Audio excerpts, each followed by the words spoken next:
പയ്യൻ വന്ന് ഈ പ്രദേശത്തൊന്നും ഇതുവരെ കണ്ടിട്ടില്ലാത്ത ഒരു ആൾ വന്നിട്ട് ഈ വീട്ടിൽ കയറി വീടിൻ്റെ അടുക്കള ഭാഗത്ത് നിന്ന് ഈ കുട്ടിയെ തൂങ്ങി നിൽക്കുന്നിടത്ത് നിന്നിട്ട് അറത്തെടുത്തുകൊണ്ട് തോളിലിട്ട് പുറത്തു വരുമ്പോഴാണ് പ്രദേശവാസികളായിട്ടുള്ള വീടുകാരൊക്കെ ഈ ഒരു സംഭവം അറിയുന്നത് തന്നെ. ആൺസുഹൃത്ത് സൗഹൃദത്തിൽ നിന്നും പിന്മാറിയതോടെ +2 വിദ്യാർത്ഥിനി തൂങ്ങി മരിച്ചു.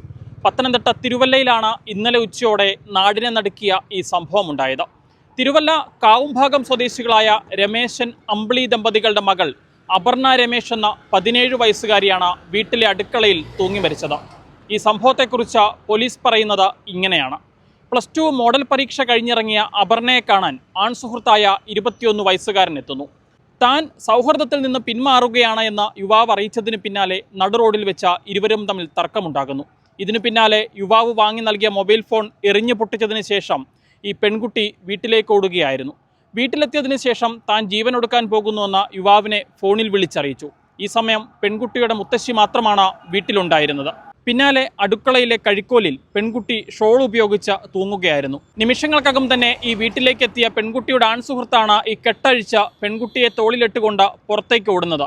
ഇത് കണ്ടുകൊണ്ടാണ് നാട്ടുകാർ ഈ വിഷയത്തിൽ ഇടപെടുന്നത്. ഈ യുവാവിനെ തടഞ്ഞു വെച്ചതിന് ശേഷം പെൺകുട്ടിയെ തിരുവല്ല താലൂക്ക് ആശുപത്രിയിൽ എത്തിച്ചെങ്കിലും ജീവൻ രക്ഷിക്കാനായില്ല.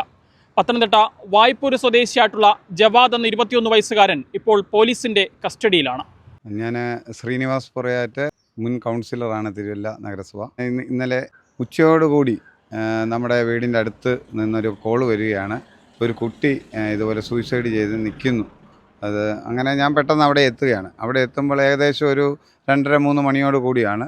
അവിടെ ചെല്ലുമ്പോൾ അവിടെ നിന്ന് എനിക്ക് അന്നേരം അറിയുവാൻ സാധിച്ചത് ഒരു പയ്യൻ വന്ന് ഈ പ്രദേശത്തൊന്നും ഇതുവരെ കണ്ടിട്ടില്ലാത്ത ഒരു ആൾ വന്നിട്ട് ഈ വീട്ടിൽ കയറി വീടിൻ്റെ അടുക്കള ഭാഗത്ത് നിന്ന് ഈ കുട്ടിയെ തൂങ്ങി നിൽക്കുന്നിടത്ത് നിന്നിട്ട് അറത്തെടുത്തുകൊണ്ട് തോളിലിട്ട് പുറത്തു വരുമ്പോഴാണ് പ്രദേശവാസികളായിട്ടുള്ള വീടുകാരൊക്കെ ഈ ഒരു സംഭവം അറിയുന്നത് തന്നെ.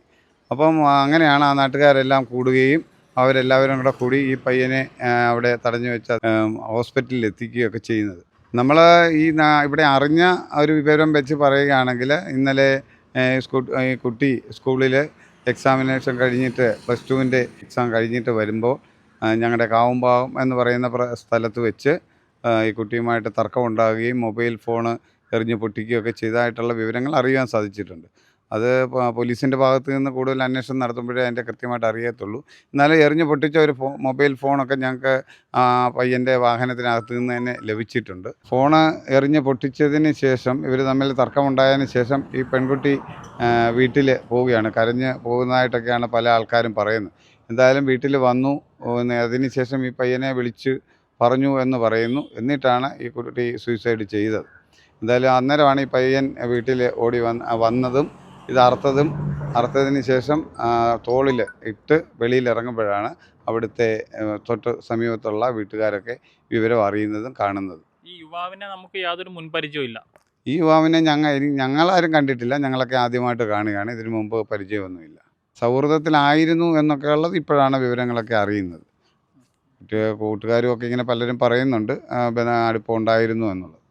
ഈ പെൺകുട്ടി ജീവനെടുക്കുന്ന സമയത്ത് വീട്ടിലെ അമ്മൂമ്മയുണ്ട്. അമ്മൂമ്മ സുഖമില്ലാത്ത ഒരു ആളാണ്. പുള്ളിക്കാരത്തേക്ക് നോർമലായിട്ടുള്ള ഒരാളല്ല. അമ്മൂമ്മ TV കണ്ടിരിക്കുമ്പോഴാണ് ഈ പയ്യൻ കയറുന്നത്. പക്ഷേ അമ്മൂമ്മയ്ക്ക് അത്ര ഒരു ഇത് ഇല്ലായിരുന്നു. അവർ വിചാരിച്ച് കൊച്ചുമകനാണ് വന്നതെന്നാണ് വിചാരിച്ചത്. അന്നേരം തന്നെ പോലീസ് വിവരം അറിയിക്കുകയും പോലീസ് അന്നേരം തന്നെ അത് അന്വേഷണവുമായി ബന്ധപ്പെട്ട് അവിടെ എത്തുകയും വീടിനകം എല്ലാം പരിശോധിക്കുകയൊക്കെ ചെയ്തിട്ടുണ്ട്. വീടിപ്പോൾ സീൽ ചെയ്ത് വെച്ചിരിക്കുകയാണ്. ആ ഒരു അവസ്ഥയിലാണ്. എന്തായാലും ഈ നാട്ടുകാർക്കൊക്കെ ഒരുപാട് സംശയങ്ങളും ഒക്കെ ഉണ്ട്. ഇതെന്താണെന്നുള്ളത് കൃത്യമായിട്ട് അന്വേഷണം പോലീസിൻ്റെ ഭാഗത്തു നിന്ന് ഉണ്ടാകണം.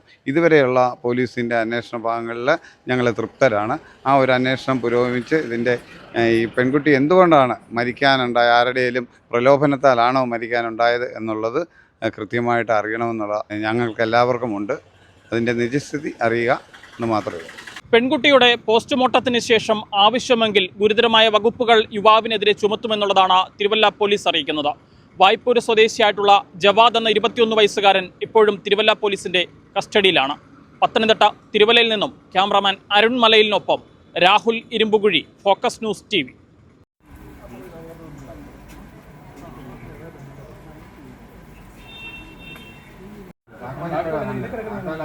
അറിയുന്നില്ല.